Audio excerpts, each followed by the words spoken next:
Hello and welcome to another edition of Northwest Profiles. I'm Lynn Veltri, your host. And as always, we're happy to have you with us as we usher in the start of the holiday season. A reflective time of year that allows us to count our blessings, share time with friends and loved ones, and enjoy a festive meal or two. Coming up, we have prepared for you a delicious assortment of stories that are sure to warm the soul and remind us all of just how lucky we are to live in a place we're delighted to call home, the Inland Northwest and Western Canada. So with a feast of stories ready to consume, let's dig in, shall we? We begin here in Spokane with a true story of Thanksgiving, with a profile of Pingala Dhital, a refugee who escaped violence in her home country of Bhutan and eventually arrived in Spokane in 2008. Since then, Pingala has not only made Spokane her home, but she now shares her love of cooking and community with others. Food connects people. As a refugee, when I go into feast, I feel like some sort of peace, a comfort. My name is Pingala Dhital. I'm a former Bhutanese refugee. I was born in Bhutan, and I basically grew up in Bhutan until I was 17.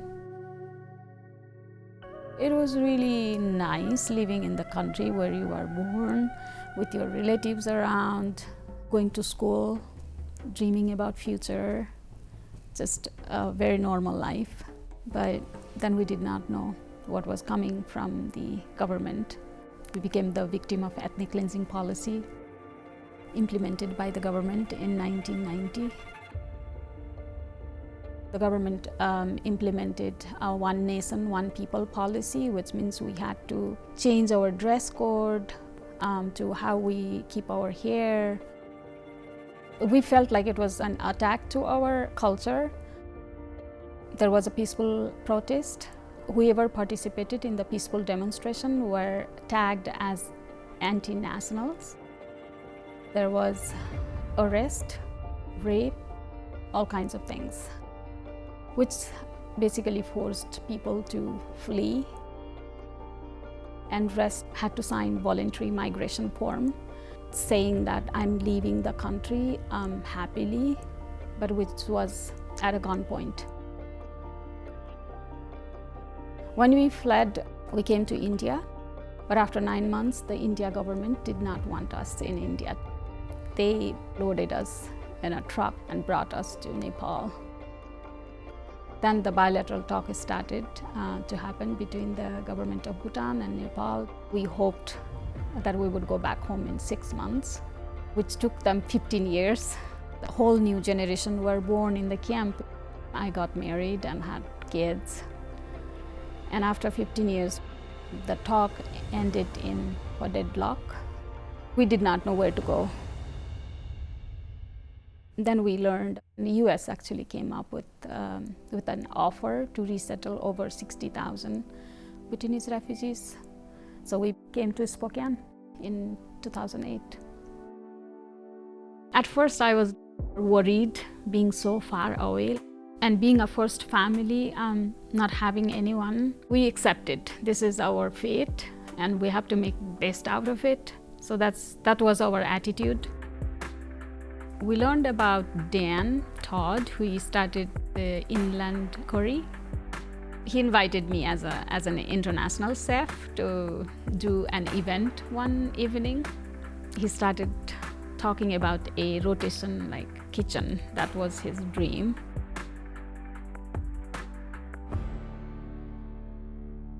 Feast World Kitchen is a place where people can try international food. The food that we find at Feast is where former refugees and immigrants can come and cook their ethnic food.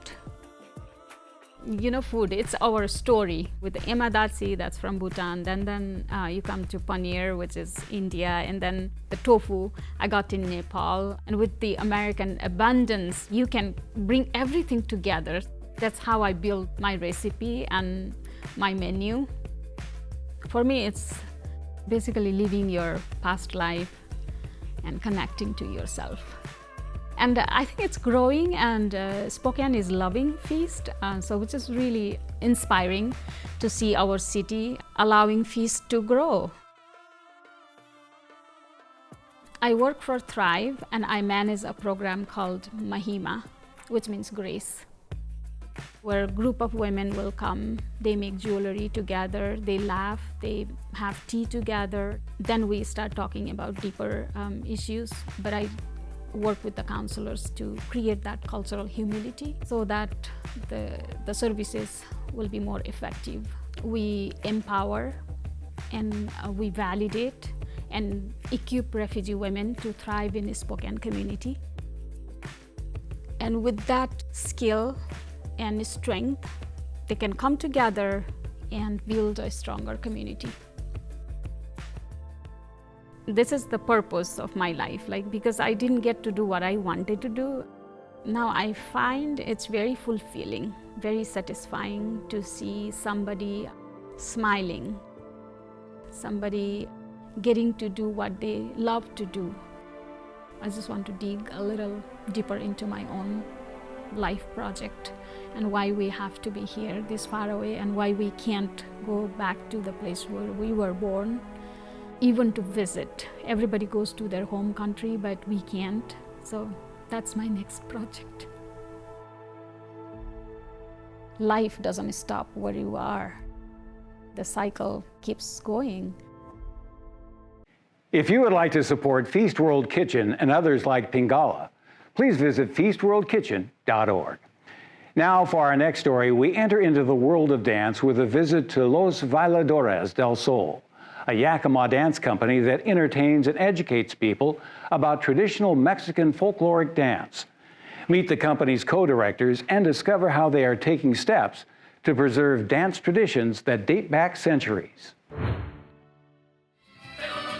I guess you can say I have it in my blood, but I myself have been dancing since I was about 6 years old in the dance group. Los Bailadores del Sol was originally established in 1981 by a group of educators. In 1984, it was taken over by a gentleman by the name of Basilio Rodriguez, who basically took it up all the way until 2009, where my niece and nephew, and then I came along as directors shortly after. My name is Cynthia DeLoza, co-director of Los Bailadores del Sol. So I collaborate with Jay and we get together to talk about, what we would like to teach, what our vision is for the group. I also help break down the steps. I model a lot with Jay. And see how she's looking at me, I'm looking at her. So we teach dances from all across Mexico, from different regions and different states. And so we have a variety of different dances that we're able to perform. Some dances from the state of Jalisco, which is what we've been teaching our beginners class, and some from the state of Veracruz as well. Two completely different regions, completely different states. Jalisco is on the Pacific side, kind of central part of Mexico, where Veracruz is on the eastern side of Mexico and more towards the peninsula, so it's a lot more humid, and so the costumes actually reflect that and they represent that, because in Veracruz our costumes are all white, lightweight, just a lot cooler based on the area that they're from. Where Jalisco, it's big traditional sombreros for the men, and the ladies have the big colorful dresses, and the men are more of a masculine, I guess. When they come out in their charro suits, they're representing basically a Mexican cowboy, if you will. The women with the dresses, they bring all the color and the elegance into it. It can be a little bit, I guess I would say, just difficult for the girls, just because they're not just thinking about footwork anymore. It's footwork and skirt work. Yeah, so when you have that skirt on though, it can be very heavy. You get a total body workout when you have a skirt on. At practice, it might be a little bit on the stressful side, getting all the kids to pay attention or want to do it one more time. So we really just teach the girls, it's hard right now, but when you're performing it, you just feel beautiful. But the day of the show, that's where we see the kids really shine, really get excited. You might have some hiccups here and there, but you just feel this sense of pride, knowing that they worked so hard to even just perform the one dance that they've, that they're doing, or two dances that they're doing. But seeing some growth from when they first started to being on that stage at that point, it's very rewarding. My favorite thing about it is doing performances. I do get some butterflies because sometimes I worry that I'm going to forget the dance, but then once I'm out there and I hear the music, then it's like all fine. When you're in front of a crowd, at first it's a little scary, of course, but then your adrenaline kind of kicks in and the music starts going. And yeah, you just know, like for me, I just know this is my culture and this is what I want to be able to share with people. And there is a difference between the dance styles. For example, in the state of Jalisco, the ladies' dresses are flowing and there's a lot of movement, where in the state of Veracruz, they're a lot more still. They're not moving them quite as much. The guys in Jalisco dancing will have their hands behind their back. In Veracruz, they have them straight down to their sides. The music is different. There's a different style. For Jalisco, it's kind of a traditional mariachi where you hear the trumpets and you hear some of the traditional music that you might think of when you think of Mexican dancing. In Veracruz, there's a lot of smaller guitars, they have harps and things like that, and so the music is a lot softer. If you can think of more of a Caribbean feel to the state of Veracruz versus Jalisco, which is more of the mariachi band. So they're both a little bit different, but very unique and very, very beautiful. I really enjoy the whole process of preparing for a show.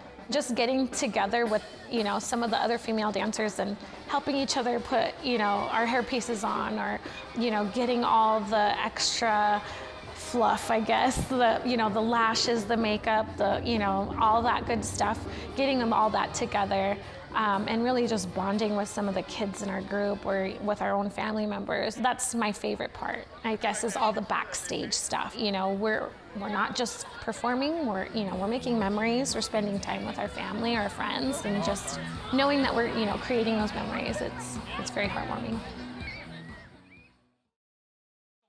Antes con el estado de Veracruz y luego vamos a seguir con el estado de Jalisco. Así es que arrímense todos, agarren su comida y vénganse a mirar.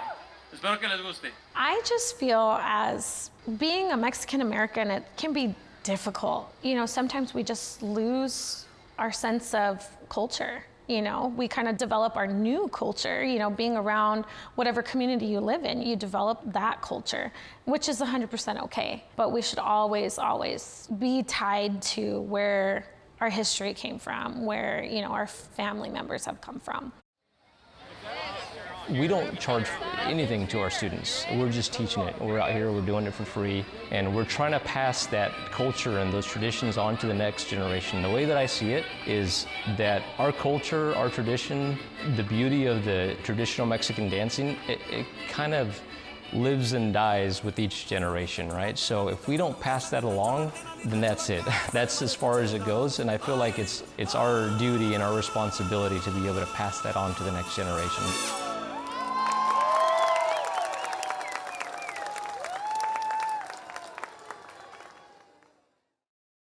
Los Bailadores del Sol travels and performs throughout the Pacific Northwest. And if you want to find out more, including where and when, you can by following them on Facebook. For our third course, we head south to Lewiston, Idaho.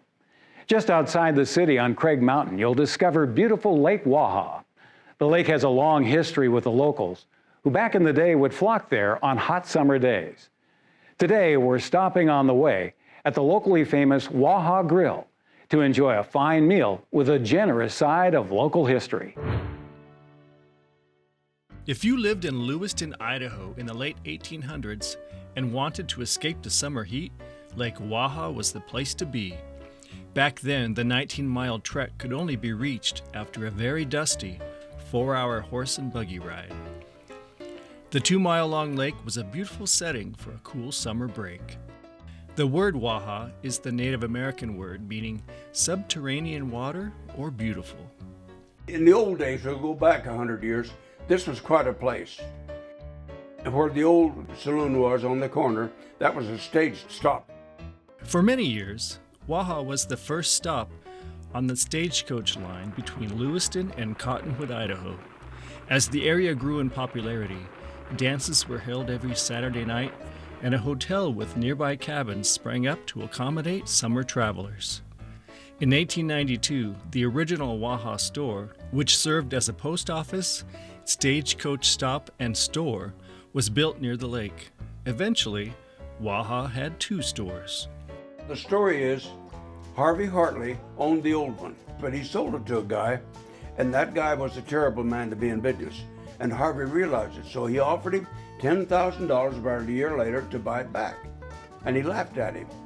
He said, okay, I'll build one right below you, you know. So about a week or 2 later, they bought 2.5 acres to the 21 ranch, behold and lo. There was the Craig Mountain store at that time, and then changed Waha about 10 years later.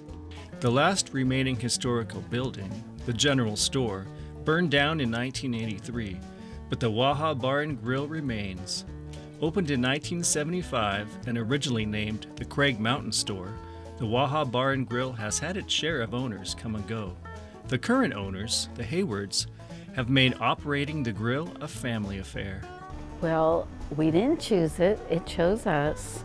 Wendy and Adam decided they needed to change, so they sold their home, packed up everything they owned, and bought a restaurant. We found it online actually, and because my son-in-law is a chef by trade, it was kind of a natural curiosity. So we came out and looked at it, and we really liked it. We loved the closeness of the community and just fell in love with the area. Wendy and Adam brought along 4 adult daughters, 2 sons-in-law, and 8 grandchildren. Oh, we all pitch in and help each other. We have grandkids that are from baby stage to teenager. The kids that are too small, they really warm the hearts of people coming in here with their smiles. And then all of us, you know, share in the cooking and the serving and the other duties like cleaning and such. So it really works well as a family. The Haywards have made a few changes to the grill here and there, but the biggest change is a revamped menu by their son-in-law David, a culinary school graduate with many years of experience in high-end restaurants. But the food here at the Bar and Grill now is probably better than it's been for years. Several of the owners was terrible cooks, terrible, you know. Probably better now than it ever was, you know. When the Haywards celebrated their 1-year anniversary of ownership, they threw a party for the community.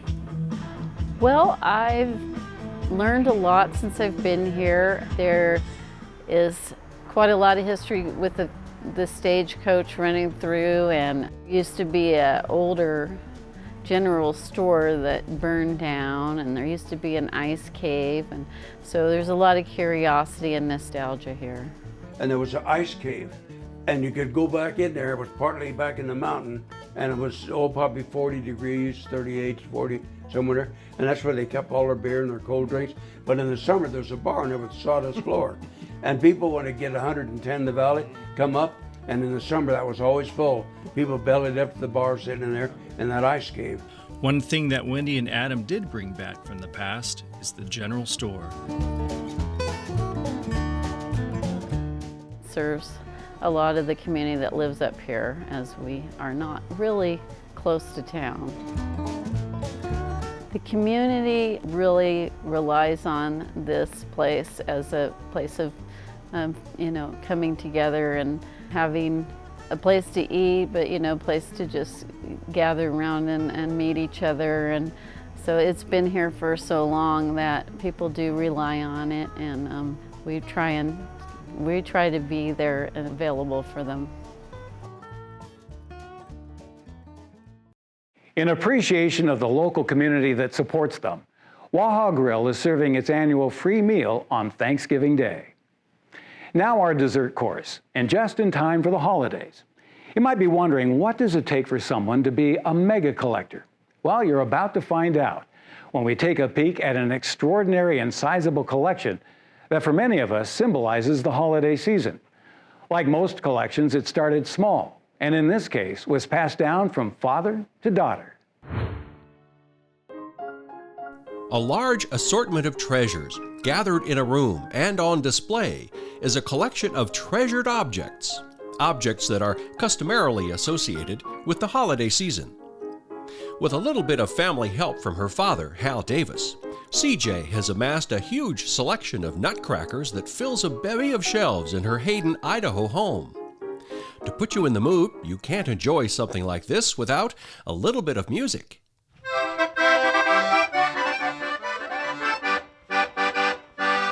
I am CJ Davis, and I acquired this collection in 1989 when my father passed away, and he asked me to keep the collection going. It's the second world's largest collection of nutcrackers. I have just under 3,000. My father had probably 1,800, and I've collected the rest since then. And they're all German. I don't have the Chinese or Japanese nutcrackers. They're mainly German, Russian, Austria, higher quality nutcrackers, hand-carved nutcrackers. Every nutcracker maker makes these 4 nutcrackers. The king is how you want to start your collection. The king watches over your entire collection. After that, you want to get a guard, someone with a weapon, a sword, something that can protect your king. After that, you want a chimney sweep. In the European homes, a chimney sweep is a sign of good luck. Everyone has a chimney sweep. It could be on their dishes, their linens, their curtains, but everybody has a chimney sweep in their home. The 4th one, you want somebody with a musical instrument that can draw attention to your collection.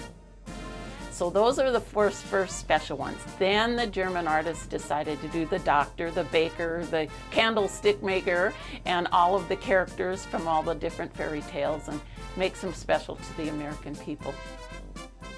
Some of these nutcrackers actually crack nuts, if that's what you want to do. But most aren't meant to be used in such a manner. They did have a function. The German ones now, they build them in a fashion where you actually can use them. The cheaper ones, you can't use those. They'd break on the first nut.